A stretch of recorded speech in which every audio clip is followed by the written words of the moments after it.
লীলা রয়ের বই থেকে লাভ ক্ষতির অঙ্ক নিয়ে এই ভিডিওতে আলোচনা করব। চলো শুরু করা যাক। একজন ব্যবসায়ী দুটি ফ্ল্যাটের প্রতিটি এত টাকায় বিক্রি করেন। একটিতে তিনি 9% লাভ করেন, অন্যটিতে 9% ক্ষতি হয়। তাহলে সমগ্র লেনদেনে তার লাভ বা ক্ষতির পরিমাণ কত? এখানে বেসিক্যালি এই যে মূলধনটা দিয়েছে এর কোনো প্রয়োজনই নেই।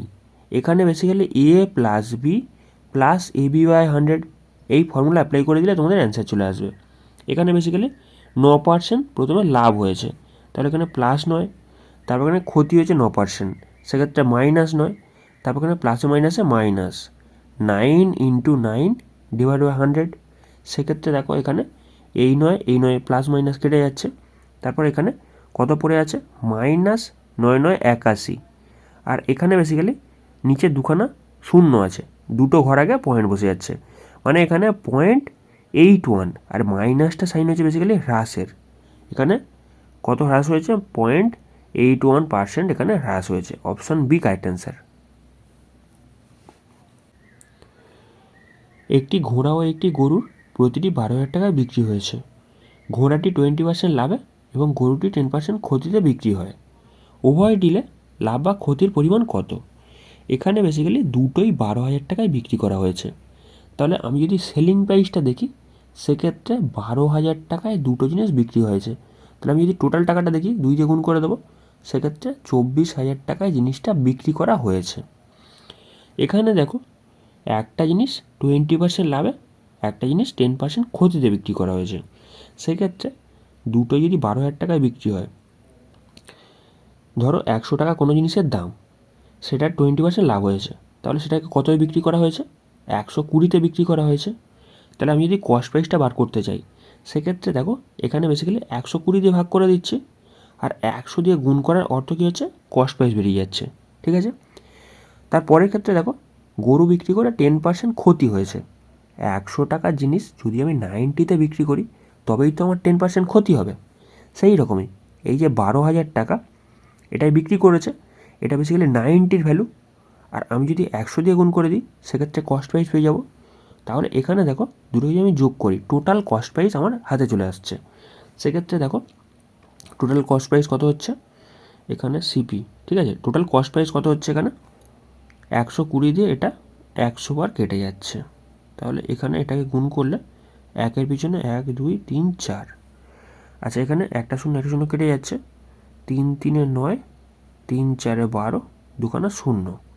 সেক্ষেত্রে এখানে কত হচ্ছে, এখানে বেসিক্যালি 4 এর পিছনে 1 2 3 4, চারটে শূন্য, 3 দিয়ে যদি ভাগ করি সেক্ষেত্রে 3 13 39, তাই তো।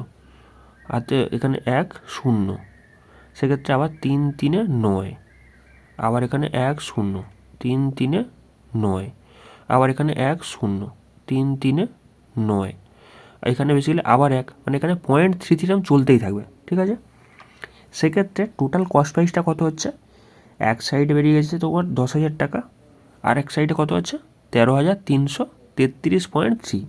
সেক্ষেত্রে দুটোকে যোগ করলে কত চলে আসছে 23,333.3। এটা হচ্ছে total CP, total cost price. তাহলে আমি যদি সেলিং প্রাইস থেকে কস্ট প্রাইস বিয়োগ করে দিই সেক্ষেত্রে টাকাটা পেয়ে যাব। সেক্ষেত্রে দেখো 23,333.3 এটা বিয়োগ করে দিচ্ছি, এখানে পয়েন্টের পর একটা শূন্য নিয়ে নিলাম, লাস্টে 7.666। তাহলে এখানে এত টাকা কি হয়েছে, এত টাকা এখানে লাভ হয়েছে। Option C correct answer. এই অঙ্কটাকে আর শর্টকাটে কীভাবে করা যেতে পারে, এখানে 20% লাভে একটা জিনিস বিক্রি করা হয়েছে। 20% মানে কি 1/5, সেক্ষেত্রে 5 টাকার জিনিস তুমি 6 টাকায় বিক্রি করছো, তবে তো তোমার 20% লাভ হবে। 5 টাকার জিনিস 6 টাকায় বিক্রি করছো, মানে এটা যদি সিপি হয় তাহলে এটা হচ্ছে তোমার এসপি। এই রকমই 10% ক্ষতিতে আরেকটা জিনিস বিক্রি করা হচ্ছে, তাহলে 10 টাকা যদি জিনিসটার দাম হয় সেটাকে তুমি 9 টাকায় বিক্রি করছো। 10% মানে কি 1/10, সেক্ষেত্রে 10 টাকা জিনিস তুমি 9 টাকায় বিক্রি করছো। এখানে বলেছে দুটো জিনিসের সেলিং প্রাইস সেম, দুটো জিনিসের সেলিং প্রাইস সেম, বিক্রি করেছে সেম টাকায়, বুঝতে পারছো। সেক্ষেত্রে আমি কি করছি, ওপরের যে ইকুয়েশানটা আছে এর সাথে আমি বেসিক্যালি 3 গুণ করছি, আর নিচের ইকুয়েশানটার সাথে আমি 2 গুণ করছি। কারণ কি দুটো এসপি সমান হবে, সেক্ষেত্রে দেখো এখানে যদি আমি এটাকে গুণ করি সেক্ষেত্রে কত আসছে, এখানে 5 3 15, তারপর এখানে 3 6 18, তারপর এখানে দেখো 10 দুগুণে 20, তারপর এখানে 9 দুগুণে 18। বেসিক্যালি কি এখানে সেলিং প্রাইস দুটো ইকুয়াল হবে, সেক্ষেত্রে 18 18 দুটো ইকুয়াল হয়ে গেছে, কোনো অসুবিধাই নেই। সেক্ষেত্রে এখানে দেখো এবারে আমি দুটোকে যোগ করতেই পারি, সেক্ষেত্রে 18 দুগুণে কত হচ্ছে 36, আর এখানে দেখো 35 দুটোকে যোগ করলে, এখানে 35 টাকার জিনিস 36 টাকায় বিক্রি করা হয়েছে, তাহলে এখানে বোঝার চেষ্টা করো সেলিং প্রাইস কত বলেছে আমাদের হিসাবে 36 টাকা, আর এই 36-এর ভ্যালু কত, এখানে 12,000 টাকায় বেসিক্যালি দুটো জিনিস বিক্রি করা হয়েছে, তাহলে মোট দামটা কত, 12 দুগুণে 24, 24,000 টাকা এখানে টোটাল হয়ে যাচ্ছে। আর আমি যদি এদের ডিফারেন্সটা বার করি সেক্ষেত্রে ডিফারেন্সটাই কত যাচ্ছে, 1 হয়ে যাচ্ছে। এই ডিফারেন্সটাই বেসিক্যালি তো লাভ, 35 টাকায় কিনে 36 টাকায় বিক্রি করছি, কত টাকা লাভ হয়েছে, 1 টাকা লাভ হয়েছে। ওই জাস্ট 1-এর ভ্যালুটা আমি এখানে বার করে নেব, তাহলে আমাদের অ্যান্সার চলে আসবে। এটা যদি কাটাকাটি করি, এখানে দেখো 3 12 36, এখানে 12 দুগুণে 24, আর এখানে দিনখানা শূন্য চলে আসছে, তাহলে এখানে যদি 2000-কে 3 দিয়ে ভাগ করো সেক্ষেত্রে ওই একই জিনিসই আসছে। একজন দোকানদার 20% লোকসানে 6টি রেডিও বিক্রি করেছেন। একটি টেলিভিশন বিক্রি করে তার কত শতাংশ লাভ করা উচিত যাতে সামগ্রিকভাবে ক্ষতির পরিমাণ শূন্য হয়? টেলিভিশনের দাম রেডিও 3 গুণ। এখানে রেডিও আর টেলিভিশন আছে, আমি রেডিওর দামটা ধরে নিচ্ছি 100 টাকা। সেক্ষেত্রে রেডিওর দাম যদি 100 টাকা হয়, সে 6টা রেডিও বিক্রি করেছে, তাহলে 6 দিয়ে গুণ করে দেবো, সেক্ষেত্রে 600 টাকায় জিনিসটা বিক্রি করেছে, আর বিক্রি করার পর তার 20% লোকসান হয়েছে। তাহলে আমি যদি 600 এর 20% বার করি সেক্ষেত্রে নিচের দোকানে শূন্য ওপরের দোকানে শূন্য কেটে যাচ্ছে, তাহলে 6 দুগুণে 12, 120 টাকা তার লোকসান হয়েছে, 120 টাকা তার লোকসান হয়েছে। এই 120 টাকাটা তাকে তুলতে হবে, 120 টাকাটা তুলতে হবে। আর একটা জিনিস বলেছে টেলিভিশনের দাম রেডিওর দামের 3 গুণ। রেডিওর দাম আমি কত ধরেছি, 100 টাকা, রেডিওর দাম আমি কত ধরেছি 100 টাকা, তাহলে 100 এর 3 গুণ, এইটা হচ্ছে টেলিভিশনের দাম। আর এখানে তাকে লাভ করতে হবে কত, 120 টাকা, তাহলে বেসিক্যালি কী হবে, তাহলে তার পুরোপুরি কোনো লোকসান হবে না। এখানে বলো লাভ মানে কত টাকা লাভ করা উচিত যাতে এখানে ক্ষতির পরিমাণ শূন্য হয়, সেক্ষেত্রে এখানে 300 টাকা, আর এখানে কত হচ্ছে 120 টাকা। জিনিসটাকে কততে বিক্রি করতে হবে, 420-তে বিক্রি করতে হবে। টেলিভিশনটাকে যদি আমি 420-তে বিক্রি করি সেক্ষেত্রে আমার কোনো লাভ ক্ষতি হবে না। সেক্ষেত্রে কত টাকা বেশিতে বিক্রি করতে হবে, 120 টাকা বেশিতে বিক্রি করতে হবে। কত টাকার জিনিস, 300 টাকার জিনিস, 300 টাকার জিনিসে 120 টাকা লাভে বিক্রি করতে হবে। আর এটাকে আমি পার্সেন্টেজ জানার জন্য আমি কী করবো, 100 দিয়ে গুণ করে দেবো, সেক্ষেত্রে আমাদের অ্যান্সার চলে আসবে।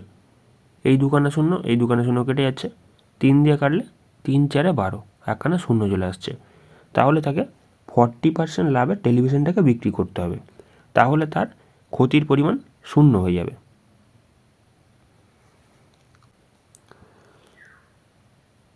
একটি দ্রব্যের মুদ্রিত মূল্য এবং ক্রয় মূল্যের অনুপাত 5:3। যদি দ্রব্যটির বিক্রয় মূল্য এত টাকা হয় এবং দোকানদার যথাক্রমে 16% এবং 20% দুবার ছাড় দেয়, তাহলে লাভ বা ক্ষতি কী হবে? এখানে বেসিক্যালি মুদ্রিত মূল্য আর ক্রয় মূল্য এদের জন্য রেশিও দিয়েছে। মুদ্রিত মূল্য মানে হয়ে গেছে এখানে মার্ক প্রাইস, মার্ক প্রাইস এখানে 5 টাকা ধরে নিচ্ছি, আর এখানে কস্ট প্রাইস সেটা আমি ধরে নিচ্ছি 3 টাকা। সেক্ষেত্রে মার্ক প্রাইসের ওপরে ছাড় দেওয়া হয়, তাহলে এখানে 5 টাকার ওপরে ছাড় দেওয়া হচ্ছে, প্রথমে 16%, তারপর 20%। কোনো জিনিস যদি 20% ডিসকাউন্টে বিক্রি করা হয়, জিনিসটাকে কত পার্সেন্টে বিক্রি করা হয়, জিনিসটাকে 80%-এ বিক্রি করা হয়। এখানে বেসিক্যালি 100 থেকে এই 20 টাকা বিয়োগ করলে চলে আসছে 80%। এই জিনিসটাই জাস্ট এখানে অ্যাপ্লাই করেছে। প্রথমে 16% ডিসকাউন্টে বিক্রি করেছে, অর্থাৎ জিনিসটাকে কত পার্সেন্টে বিক্রি করেছে, 84%-এ জিনিসটাকে বিক্রি করেছে। তারপর এখানে 20%-এ মানে বিক্রি করেছে 20% ডিসকাউন্টে, সেক্ষেত্রে জিনিসটাকে 80%-এ বিক্রি করেছে। সেক্ষেত্রে এটা যেটা বেরোচ্ছে, এটা কি বেরোচ্ছে, এটা বেরোচ্ছে সেলিং প্রাইস। মার্ক প্রাইসের ওপর ডিসকাউন্ট দিলে সেটা কী বেরোয়, সেলিং প্রাইস বেরোয়। আচ্ছা এখানে দেখো 5 দিয়ে কাটলে 5 20 100, 20 দিয়ে কাটলে 4 20 80, গুণটা করলে 4 4 16 6, হাতে থাকলো 1, তো ওখানে 4 32, 1 33। এখানে তলায় দুখানা শূন্য আছে, দুটো ঘর আগে পয়েন্ট বসে যাচ্ছে, মানে 3.36। এটা হচ্ছে সেলিং প্রাইস। আচ্ছা, এখানে বেসিক্যালি কী বলেছে, সেলিং প্রাইস অর্থাৎ বিক্রয় মূল্য বলে দিয়েছে এত টাকা। 3.36 এর ভ্যালু কত বলে দিয়েছে? 3024। আর জিজ্ঞাসা করেছে কত লাভ বা ক্ষতি হয়েছে। লাভ বা ক্ষতি কীভাবে বুঝবো? এখানে সেলিং প্রাইস থেকে যদি আমি কস্ট প্রাইস বিয়োগ করে দিই, সেক্ষেত্রে লাভ বা ক্ষতি পেয়ে যাব। বুঝতে পারছো? এখানে বেসিক্যালি দেখতে পাচ্ছ সেলিং প্রাইস বেশি, সেক্ষেত্রে সেলিং প্রাইস থেকে আমি কস্ট প্রাইস বিয়োগ করে দেবো। বিয়োগ করলেই চলে আসছে কত? 0.36। বেসিক্যালি 0.36 এটা লাভ হয়েছে। এইটার ভ্যালুটা আমাকে বার করতে বলেছে। এখানে দেখো দুটো ঘর আগে পয়েন্ট আছে, এখানেও দুটো ঘর আগে পয়েন্ট আছে।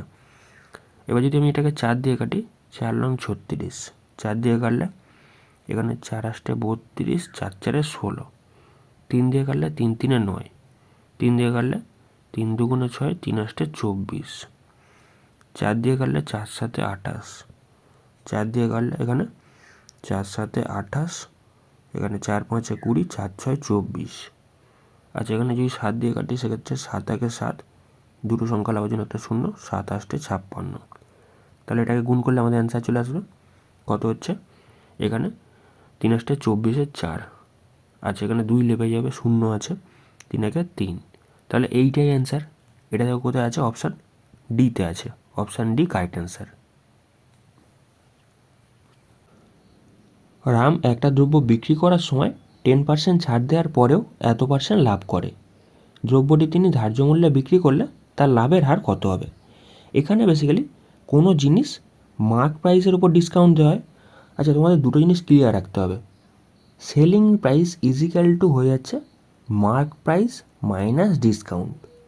মানে কোনো জিনিসের বিক্রয় মূল্য হয়ে যাচ্ছে তোমার মার্ক প্রাইস, যেটা দাম দেওয়া থাকে সেখান থেকে ডিসকাউন্টটাকে বিয়োগ করতে হয়। আর একটা জিনিস সেলিং প্রাইস কীভাবে বার করা যায়, তোমাকে কস্ট প্রাইসের সাথে প্রফিটটাকে যোগ করতে হবে। এখানে বেসিক্যালি কস্ট প্রাইসের সাথে প্রফিটটাকে যদি যোগ করো, সেক্ষেত্রে সেলিং প্রাইস চলে আসবে। দুটোই তো সেলিং প্রাইস, দুটোকে আমি ইকুয়াল রাখতেই পারি। সেক্ষেত্রে মার্ক প্রাইস থেকে আমি ডিসকাউন্ট, আর এখানে কস্ট প্রাইস থেকে প্রফিট, দুটোকে ইকুয়াল রাখতেই পারি। সেক্ষেত্রে দেখো মার্ক প্রাইসের বলেছে 10% ছাড় দিয়েছে। ছাড় কোথা থেকে দেওয়া হয়? মার্ক প্রাইস থেকে ছাড় দেওয়া হয়। সেক্ষেত্রে মার্ক প্রাইস থেকে 10% ছাড় দেওয়ার অর্থ কী? জিনিসটাকে 90%-এ বিক্রি করেছে। কোনো জিনিস যদি বলা হয় 10% ছাড় দেওয়া হয়েছে, জিনিসটার অর্থ হয়ে যাচ্ছে 90%-এ জিনিসটাকে বিক্রি করা হয়েছে। এই রকমই বলেছে এত % লাভ করেছে। লাভটা কিসে হয়?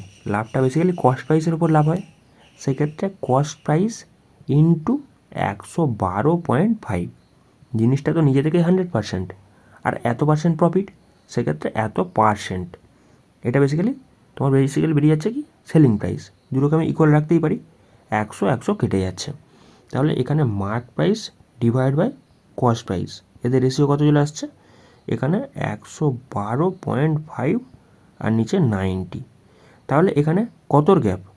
এখানে বেসিক্যালি কস্ট প্রাইসের ওপর যদি আমি মার্ক প্রাইস দেখি, মানে কি জিনিসটাকে কোনো ডিসকাউন্ট না দিই, সেক্ষেত্রে মার্ক প্রাইসে আমি বিক্রি করব। তাহলে এখানে কতর গ্যাপ? গ্যাপটা হয়েছে তোমার 22.5-এর গ্যাপ। আর এই গ্যাপটার তলায় কী চলে আসবে? অলওয়েজ চলে আসবে তোমার কস্ট প্রাইস কত চলে আসছে এখানে? 90। আর এটাকে আমি পার্সেন্টেজ বার করতে গেলে আমাকে 100 দিয়ে গুণ করতে হবে, সেক্ষেত্রে আমাদের অ্যান্সার চলে আসবে। আচ্ছা, যদি কাটাকাটি করি, এখানে দেখো 0 0 কেটে যাচ্ছে। আচ্ছা, এই পয়েন্টটাকে তুললে তলায় আরও কেন 0 চলে আসছে, এই 0 কেটে যাচ্ছে। 9 দিয়ে কাটলে 9 2 18, আর এখানে 5 লং 45। তাহলে এখানে 25% এখানে প্রফিট হয়েছে। Option B correct answer. টাকায় 12টি করে আম বিক্রয় করলে এক ব্যক্তির 4% ক্ষতি হয়। টাকায় কতগুলো আম বিক্রি করলে 44% লাভ হবে? এখানে টাকায় 12টা করে আম বিক্রি করার কথা বলেছে। তাহলে একটা আমের দাম কত? 1/12। আর এখানে 4% ক্ষতি হয়েছে। কোনো জিনিস যদি বলা হয় 4% ক্ষতি হয়েছে, তাহলে জিনিসটাকে কত পার্সেন্টে বিক্রি করেছে? তাহলে ওই 100 থেকে 4 বিয়োগ করে দেবে, সেই রকমই। তাহলে এটা 96-এর ভ্যালু। আর আমাকে যদি কস্ট প্রাইস বার করতে হয়, তাহলে 100 দিয়ে গুণ করতে হবে। এখানে বলেছে 44% লাভ করতে হবে। তাহলে আমগুলোকে কততে বিক্রি করতে হবে? 44% লাভ করার অর্থ কী? 44% লাভ করার অর্থ হয়ে যাচ্ছে 144/100, এত পার্সেন্ট লাভ। সেক্ষেত্রে 100 কেটে যাচ্ছে, আর যদি এখানে কাটাকাটি করি 12 দিয়ে কাটছে, এখানে 12 12 144, 12 দিয়ে কাটলে এখানে 8 12 96। তাহলে এখানে একটা আমের দাম কত হচ্ছে 1/8, একটা আমের দাম হচ্ছে কত 1/8। তাহলে 1 টাকায় 8টা আম বিক্রি করতে হবে, বুঝতে পারছো? তাহলে এখানে অপশান এ কারেক্ট অ্যান্সার। 10টি দ্রব্যের ক্রয় মূল্য 9টি দ্রব্যের বিক্রয় মূল্যের সমান হলে লাভের হার কত?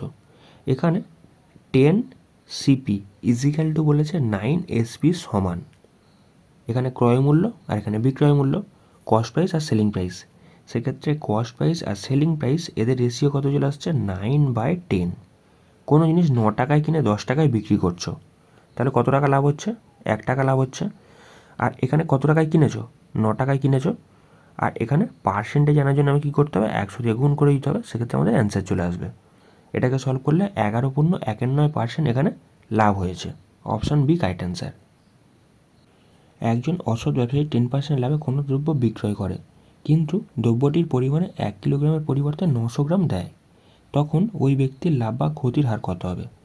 এখানে 10% লাভের অর্থ কি 100 টাকার জিনিস 110 টাকায় বিক্রি করলে তবে তার 10% লাভ হচ্ছে। আর এই 110 টাকা লাভ হচ্ছে বলেছে 900 গ্রামে, 900 গ্রামের ক্ষেত্রে 110 টাকা লাভ হচ্ছে, মানে 10% লাভ হচ্ছে। তাহলে যদি আমি 1 কিলোগ্রামের ক্ষেত্রে দেখি সেটাকে কত টাকায় বিক্রি করবে, তাহলে 1000 দিয়ে গুণ করে দিচ্ছি, 900 গ্রাম আর 1 কিলোগ্রামের ক্ষেত্রে কত গ্রাম 1000 গ্রাম, সেক্ষেত্রে 1000 গ্রামের দামটা আমি বার করছি। এই দুখানা শূন্য এই দুখানা শূন্য কেটে গেল, ওপরে 1100, আর এটাকে 9 দিয়ে ভাগ করছি, 9 একে 9, 2 0, 9 দুগুণে 18, 2 0, আবার এখানে 9 দুগুণে 18, সেক্ষেত্রে 2 পড়ে আছে, মানে 122/2। আচ্ছা, এখানে কি হচ্ছে আমি কস্ট প্রাইস ধরেছি 100 টাকা, সেটা যখন 900 গ্রাম বিক্রি করছে 900 গ্রাম, তখন সে 110 টাকায় বিক্রি করছে। আর যখন 1 কিলোগ্রাম 1000 গ্রাম বিক্রি করছে তখন এত টাকায় বিক্রি করছে।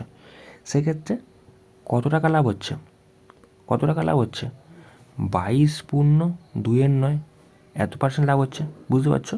সেক্ষেত্রে তোমার এইটাই অ্যান্সার হয়ে যাবে। এটা দেখো অপশান সিতে আছে।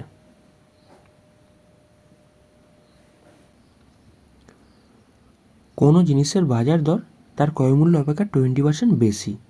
একজন দোকানদার 960 টাকা একটা জিনিস ক্রয় করলে 40 টাকা ছাড় দেন, লাভের শতকরা হার কত? এখানে একটা জিনিসের দাম যদি 100 টাকা হয়, সেটা বাজারে 20% বেশিতে বিক্রি হচ্ছে। এখানে যদি কস্ট প্রাইস 100 টাকা হয়, তাহলে সেলিং প্রাইস কত হয়ে যাচ্ছে 120 টাকা, 20% বেশি বলেছে। সেক্ষেত্রে এখানে 120, এইটা ভ্যালু বলেছে কত, সেলিং প্রাইস কত বলেছে 960 টাকার, সেক্ষেত্রে 960-এর ভ্যালু কত বলেছে 120। আমি যদি কস্ট প্রাইস বার করতে যাই, সেক্ষেত্রে কী করতে হবে, আমাকে 100 দিয়ে গুণ করে নিতে হবে, সেক্ষেত্রে কস্ট প্রাইস পেয়ে যাব। আচ্ছা, এখানে দেখো একটা শূন্য কেটে যাচ্ছে, 12 দিয়ে কাটলে 8 12 96, তাহলে কস্ট প্রাইস হয়ে যাচ্ছে 800 টাকা। 800 টাকার জিনিস এখানে 960 টাকায় বিক্রি করা হচ্ছে। আচ্ছা, 960 টাকায় যখন বিক্রি করা হচ্ছে, তখন আবার 40 টাকা ছাড় দেওয়া হচ্ছে, সেক্ষেত্রে জিনিসটাকে বিক্রি করা হচ্ছে কতটা 920-তে, 920-তে জিনিসটাকে বিক্রি করা হচ্ছে। 800 টাকা জিনিস 920-তে বিক্রি করা হচ্ছে, তাহলে এখানে কত টাকা লাভ থাকছে 120 টাকা লাভ থাকছে, কত টাকার উপরে 800 টাকার উপরে। আর আমি যদি পার্সেন্টেজ বার করতে যাই, সেক্ষেত্রে আমাকে 100 দিয়ে গুণ করতে হবে, সেক্ষেত্রে এই দুখানা শূন্য এই দুখানা শূন্য কেটে গেল। আচ্ছা, যদি 4 দিয়ে কাটি, 4 3 12, 4 2 8, 2 দিয়ে কাটলে এখানে 5 2 10, তাহলে এখানে 3 5 15, এখানে 15% প্রফিট হচ্ছে। এখানে তোমার অপশান এ কারেক্ট অ্যান্সার। এই কোশ্চেনটা একটু ল্যাঙ্গুয়েজের প্রবলেম আছে, এখানে ক্রয়টাকে তুমি বিক্রি করে নাও, জিনিসটাকে সুবিধা হবে। দোকানদার যখন জিনিসটাকে বিক্রি করছে, তখন এখানে 40 টাকা ছাড় দিচ্ছে, বুঝতে পারছো? জাস্ট একটু ল্যাঙ্গুয়েজের সমস্যা হয়েছিল, এখানে বিক্রি করে নিলে তোমার জিনিসটা ক্লিয়ার হয়ে যাবে। একটি দ্রব্য 150 টাকায় বিক্রয় করলে 25% লাভ হয়, দ্রব্যটির বিক্রয় মূল্য শতকরা কত বৃদ্ধি পেলে 30% লাভ হবে? এখানে কোনো জিনিসের দাম যদি 100 টাকা হয় এবং সেই জিনিসটার উপর যদি আমি 25% লাভ পেতে চাই, জিনিসটাকে বিক্রি করতে হবে কততে এখানে বেসিক্যালি 125 টাকা জিনিসটাকে বিক্রি করতে হবে, তবে তোমার 25% লাভ হবে। সেক্ষেত্রে এখানে 125 এটা বিক্রয় মূল্য হয়ে যাচ্ছে, আর এর ভ্যালু কত বলেছে? বিক্রয় মূল্য 150 টাকা। আমি যদি কস্ট প্রাইস বার করতে যাই, বস্তুটার দাম বার করতে যাই, মানে ক্রয় মূল্য, সেক্ষেত্রে তোমাকে 100 ভ্যালু বার করে নিতে হবে। সেক্ষেত্রে যদি কাটাকাটি করি, 5 25 125, 6 25 150, 5 দিয়ে কাটলে 5 20 100। সেক্ষেত্রে বস্তুটার কস্ট প্রাইস কত হয়ে যাচ্ছে? এখানে 120 টাকা। এখানে বস্তুটার কস্ট প্রাইস হচ্ছে 120 টাকা। জিনিসটাকে যদি 30% লাভে বিক্রি করতে চাই, লাভে বিক্রি করতে চাই, তাহলে এখানে 120 এর 130% বার করে নেব। তাছাড়া তুমি কি করতে পারো, 120 এর 30% বার করে নেবে। 30% বার করার পরে সেটাকে 120 সাথে অ্যাড করে দেবে, যোগ করে দেবে। আমি কি করছি, 130% বার করে নিচ্ছি। কারণ কি, 120টা তো নিজে থেকে 100%, তার সাথে সাথে 30% অ্যাড হচ্ছে। সেক্ষেত্রে এই দুখানা শূন্য, এই দুখানা শূন্য কেটে গেল। সেক্ষেত্রে 3 12 36 6, হাতে থাকলো 3, 12 1 12 3 15। সেক্ষেত্রে একটা জিনিসের 25% কত ছিল? 150 টাকা। 30% কত হয়ে যাচ্ছে? 156 টাকা। তাহলে এদের মধ্যে গ্যাপ কত? 6-এর গ্যাপ। বুঝতে পারছো, 6-এর গ্যাপ। তাহলে এখানে এই 150 থেকে কত বাড়াতে হবে?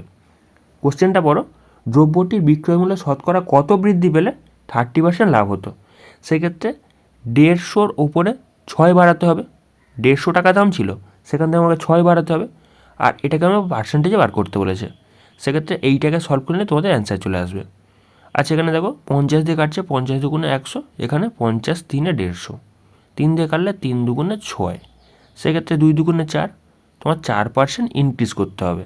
এখানে তোমার option B correct answer. Pawan 18 টাকা প্রতি ডজন হিসেবে লেবু বিক্রি করলে 10% লোকসান হয়। তিনি প্রতি ডজন লেবুর কত টাকা বিক্রি করলে 10% লাভ হবে? এখানে বেসিক্যালি প্রতি ডজনে সে 18 টাকায় বিক্রি করছে, আর 18 টাকায় বিক্রি করে তার 10% লোকসান হচ্ছে। কোনো জিনিস 10% লোকসান হওয়ার অর্থ কি?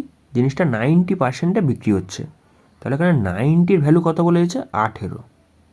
আর আমি যদি 100 দিয়ে গুণ করে দিই, সেক্ষেত্রে এটা হয়ে যাচ্ছে বেসিক্যালি এটার অরিজিনাল দাম। ঠিক আছে, তিনি প্রতি ডজন লেবু কত টাকা বিক্রি করলে 10% লাভ হবে? সেক্ষেত্রে আমি 110% বার করে নেবো। 10% লাভের কথা বলেছে, সেক্ষেত্রে 110% বার করে নিচ্ছি। সেক্ষেত্রে আমাদের অ্যান্সার চলে আসছে। 100 100 কেটে যাচ্ছে, এখানে দেখো 0 0 কেটে যাচ্ছে, এখানে 9 দুগুণে 18, সেক্ষেত্রে এখানে 11 দুগুণে 22। এখানে তোমার অপশান সি কারেক্ট অ্যান্সার। একটি বস্তুর চিহ্নিত মূল্যের 30% ছাড় পেয়ে এক্স ওই বস্তুটি এত টাকায় বিক্রি করায় দেখা গেল যে সে তার ক্রয় মূল্যের 25% লাভ করেছে। বস্তুটির চিহ্নিত মূল্য কত ছিল? তোমাদের একটা জিনিস ক্লিয়ার রাখতে হবে, কোনো জিনিসের সেলিং প্রাইস সেটা অলওয়েজ মার্ক প্রাইস থেকে ডিসকাউন্ট, মার্ক প্রাইস থেকেই ডিসকাউন্ট দেওয়া হয়, এটা তোমরা খেয়াল রাখবে। Mark price into 100 minus discount divide by 100। যদি তোমাকে বলা হয় কোনো জিনিস 30% ছাড়ে বিক্রি করা হচ্ছে, সেক্ষেত্রে জিনিসটাকে 70%-এ বিক্রি করা হচ্ছে। কীভাবে বুঝলে? এটাকে এই ফর্মুলায় অ্যাপ্লাই করে আমরা বার করি। বেসিক্যালি কি, 100 মাইনাস ডিসকাউন্ট, সেক্ষেত্রে জিনিসটাকে এত পার্সেন্টে বিক্রি করা হয়। আর একটা সেলিং প্রাইস কীভাবে বার করা যায়? সেলিং প্রাইস বার করা যায় কস্ট প্রাইসের উপর প্রফিট রেখে। সেক্ষেত্রে কস্ট প্রাইস ইন্টু এখানে 100 প্লাস প্রফিট ডিভাইড বাই 100। এই দুটো জিনিস তোমাদের ক্লিয়ার রাখতে হবে। এখানে জাস্ট এই ফর্মুলা ফেলে আমরা অ্যান্সারটা বার করে নেব। এখানে সেলিং প্রাইস কত বলে দিয়েছে? এত টাকা। সেক্ষেত্রে 8750 বলে দিয়েছে selling price, is equal to mark প্রাইসের উপর ডিসকাউন্ট দেওয়া হয়, সেক্ষেত্রে মার্ক প্রাইস ইন্টু এখানে 30% ডিসকাউন্ট দেওয়া হয়েছে, সেক্ষেত্রে 100 মাইনাস 30, সেক্ষেত্রে 70%-এ জিনিসটাকে বিক্রি করা হচ্ছে ডিভাইড বাই 100। সেক্ষেত্রে জাস্ট তোমাকে চিহ্নিত মূল্য বার করতে বলেছে। চিহ্নিত মূল্যের জন্য কী করবে? মার্ক প্রাইস বার করে নেবে। সেক্ষেত্রে একটা শূন্য কেটে যাচ্ছে, এখানে যদি 7 দিয়ে কাটি, সেক্ষেত্রে দেখো 7 1 7, 7 2 14, 5 7 35, আর এখানে শূন্য চলে আসছে। তাহলে চিহ্নিত মূল্য অর্থাৎ মার্ক প্রাইস কী হয়ে যাচ্ছে? 12500। এই শূন্যটা ওই পারে উঠে যাচ্ছে, সেক্ষেত্রে তোমার অপশান ডি কারেক্ট অ্যান্সার। যদি তোমাকে কস্ট প্রাইস বার করতে দিত, সেক্ষেত্রে এই ফর্মুলা অ্যাপ্লাই করে দিতে। সেক্ষেত্রে সেলিং প্রাইস কত হয়ে যাচ্ছে 8750, আর আমাকে কস্ট প্রাইস বার করতে হবে ইন্টু এখানে বলেছে 25% প্রফিট হয়েছে, সেক্ষেত্রে 125 আর ডিভাইড বাই 100। সেক্ষেত্রে দেখো এখানে কত দিয়ে কাটছে, 25 দিয়ে কাটছে, 4 25 অংশ 5 25 125, 5 দিয়ে কাটলে এখানে 5 দিয়ে কাটলে কত হয়ে যাচ্ছে, এখানে 5 একে 5, সেক্ষেত্রে 3 7 মানে 5 7 35, 5 5 25 আর এখানে 0, এটা 4 দিয়ে গুণ হয়ে যাবে, সেক্ষেত্রে 4 5 20 0 হাতে থাকলো 2, সেক্ষেত্রে 4 7 28 আর 2 30 0 হাতে থাকলো এখানে কত, হাতে থাকলো 3, তারপর এখানে কত হয়ে যাচ্ছে, এখানে 4 একে 4 3 7 আর এখানে 0 চলে আসছে, সেক্ষেত্রে এইটা তোমার হয়ে যাচ্ছে কস্ট প্রাইস। একজন দোকানদার 12টি কলম 150 টাকায় কিনে 10টি কলম 130 টাকা দরে বিক্রি করে মোট 20 টাকা লাভ করতে হলে তাকে অন্ততপক্ষে কয়টি কলম বিক্রি করতে হবে? এখানে 12টা কলম 150 টাকায় কিনেছে, তাহলে একটা কলমের দাম কত হয়ে যাচ্ছে? একটা কলমের কস্ট প্রাইস যদি আমি দেখি, সেক্ষেত্রে 150 ডিভাইড বাই 12, সেক্ষেত্রে দেখো এখানে 3 দিয়ে কাটছে, 3 4 12, 3 5 15 আর এখানে 0 চলে আসছে, এখানে 2 দুগুণে 4, 25 দুগুণে 50, সেক্ষেত্রে একটা পেনের কস্ট প্রাইস কত যাচ্ছে 12.5। আর এখানে বলেছে 10টা কলম সে 130 টাকা ধরে বিক্রি করছে, সেক্ষেত্রে একটা পেনের সেলিং প্রাইস কত হয়ে যাচ্ছে 130 ডিভাইড বাই 10, সেক্ষেত্রে জিনিসটাকে 13 টাকায় সে বিক্রি করছে, 12 টাকা 50 পয়সায় কিনে 13 টাকায় বিক্রি করছে, কত টাকা লাভ হচ্ছে 0.5 লাভ হচ্ছে, মানে 50 পয়সা তার লাভ হচ্ছে। এই 50 পয়সা করে করে তাকে 20 টাকা বানাতে হবে, 20 টাকা তাকে বানাতে হবে, এখানে 20 টাকা বানাতে হবে আর এই 50 পয়সার কয়েন দিয়ে, তাহলে কতগুলো কয়েন লাগবে? যে এই পয়েন্টটাকে তুলি সেক্ষেত্রে ওপরে এখানে 0 চলে আসছে, 5 দিয়ে কাটলে সেক্ষেত্রে কত চলে আসছে 5 4 20, এখানে 0 চলে আসছে, সেক্ষেত্রে 40খানা তোমার কয়েন লাগবে। এখানে অপশান 3 কারেক্ট অ্যান্সার। ভালো করে বোঝার চেষ্টা করো, যদি আমি 0.5 অর্থাৎ 50 পয়সার কয়েন নিই, 50 পয়সার কয়েন কতগুলো জুড়লে 20 টাকা হবে? 40টা কয়েন জুড়লে হয়ে যাবে, ওই জিনিসটাই এখানে জাস্ট বার করেছি, এখানে অপশান 3 কারেক্ট অ্যান্সার। এক ব্যক্তি 500 টাকায় একটা টেবিল এবং একটা চেয়ার কিনে টেবিলটিকে 10% ক্ষতিতে চেয়ারটিকে 10% লাভে বিক্রয় করার পর সর্বমোট 10 টাকা লাভ হলে চেয়ারের ক্রয়মূল্য কত হবে? এখানে তার টোটাল 10 টাকা লাভ হচ্ছে, কত টাকার উপরে? 500 টাকার উপরে, 500 টাকার ওপরে 10 টাকা লাভ হচ্ছে, আর আমি যদি 100তে বার করি সেক্ষেত্রে পার্সেন্টেজ হবে, কত পার্সেন্ট তার টোটাল লাভ হচ্ছে সেটা আমি পেয়ে যাব। এখানে দেখো এই দুখানা শূন্য, এই দুখানা শূন্য কেটে যাচ্ছে, 5 দিয়ে কাটলে এখানে 5 দুগুণে 10, তার সর্বমোট 2% লাভ হচ্ছে, 2% প্রফিট হচ্ছে। এখানে বলেছে টেবিলটাকে 10% ক্ষতিতে বিক্রি করে, টেবিলটাকে 10% ক্ষতিতে অর্থাৎ -10। তারপর এখানে চেয়ারের ক্ষেত্রে কি বলেছে 10% লাভে বিক্রি করেছে +10, আর সর্বমোট তার 2% লাভ হয়েছে +2, সেক্ষেত্রে অ্যালিগেশনে ফেলে দেবো। এখানে যদি আমি এটাকে বিয়োগ করি কত চলে আসছে 8 চলে আসছে, আর এইবারে কত চলে আসছে 12 চলে আসছে, এখানে +2 আর এখানে -10, সেক্ষেত্রে এখানে 12 চলে আসছে। তাহলে এখানে টেবিল আর চেয়ার এদের রেশিও কত চলে আসছে, এদের মূল্যের রেশিও চলে আসছে 8:12। যদি কাটাকাটি করি সেক্ষেত্রে দেখো এখানে 4 দুগুণে 8, এখানে 4 3 12, 2:3 এদের রেশিও হয়ে যাচ্ছে। সেক্ষেত্রে চেয়ারের দাম আমাকে জিজ্ঞাসা করেছে, সেক্ষেত্রে আমি কী করবো 500 টাকা টোটাল, 500 এর 3/5 বার করে নেবো, তাহলে আমাদের অ্যান্সার চলে আসবে। কারণ কি এখানে দুটো যোগফল কত 5, এখানে বেসিক্যালি 500 এর 3/5 করে নিচ্ছি, সেক্ষেত্রে যদি 5 দিয়ে কাটি এখানে দেখো কত হচ্ছে 5 100, তাহলে এখানে 300 টাকা কারেক্ট অ্যান্সার। এখানে তোমার অপশান সি কারেক্ট অ্যান্সার।